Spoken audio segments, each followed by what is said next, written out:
Good morning, YouTubers. Here's your zip code for Reek. Matt Shaini, still at home in the 92805 and on my way to work in a moment or two. Today's zip code journey takes us to the great state of Maryland, number 7 in the Union, one of the original 13 colonies.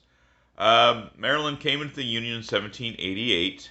The zip code for today is 20850, which is mostly Rockville. There's a little bit of Gaithersburg and a little bit of Trevila, and a little bit of even smaller amount of North Potomac, but mostly Rockville. Rockville has a population of 67,117, contained in 13.64 square miles.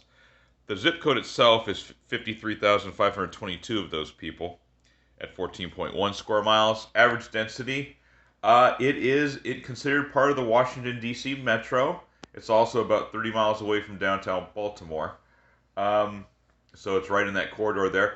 It is known, it is off of 270, I-270, and it's considered part of the technology corridor there in Montgomery County, where it is the county seat, and also Montgomery County is the largest county in Maryland as far as population. It just topped out at over 1 million recently. So a lot of people there, and Rockville has some of them, as we just said. Rockville is the site of about 4 or 5 different Native American tribes, but the area seems to have been clear of them by 1700 because of pressure from the colonists in the area. There's a land patent started being put out between 1717 and 1735 for the area. It's Rockville, downtown Rockville itself sits on a high point above the rest of the area, and it's therefore was valued because the place wouldn't flood in heavy rains or if the Potomac would crest.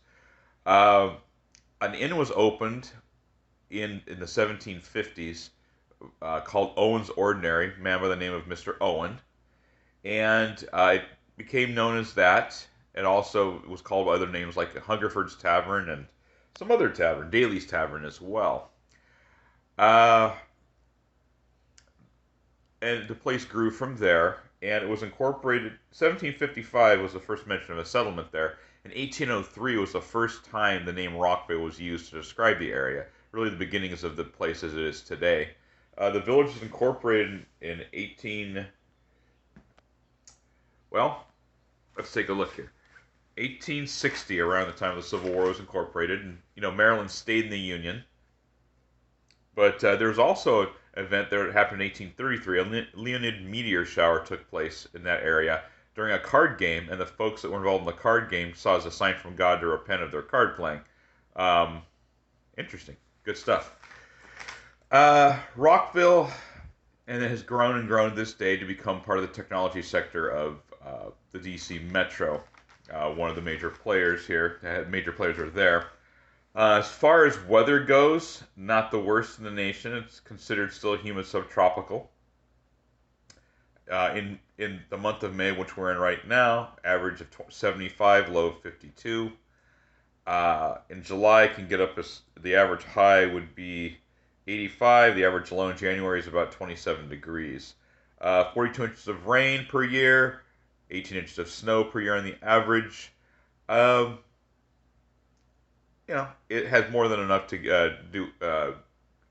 to have happen what needs to happen there for growing of food and such. But don't think there's too much of that going on anymore right there in the area, as it's pretty built up. There's at least one famous person. There's more than that, but one I would recognize, probably everybody does, is Joan Jett lived there for a time in her childhood. Went to elementary and junior high and high school there in Rockville. And in 1984, REM, excuse me, the people that did This Is the End of the World as We Know It, and also Shiny Happy People, they also did a song called Don't Go Back to Rockville. So this place has gotten some mention in popular culture. Anyway, that's Rockville for you in a nutshell, so to speak. If you like, hit subscribe, leave a comment in the comment section below. And, oh yes, and by the way, Rockville, the Pike, the road that goes through there, was an ancient trail called the Seneca Trail. Or, excuse me, yes. Yeah, the Sequena Trail, excuse me. And now it was an ancient trail. So, amazing how things just get taken and added to. Anyway, hit like, hit subscribe, leave a comment in the comment section below. Have a good day, and we'll see you in the next video. Take care.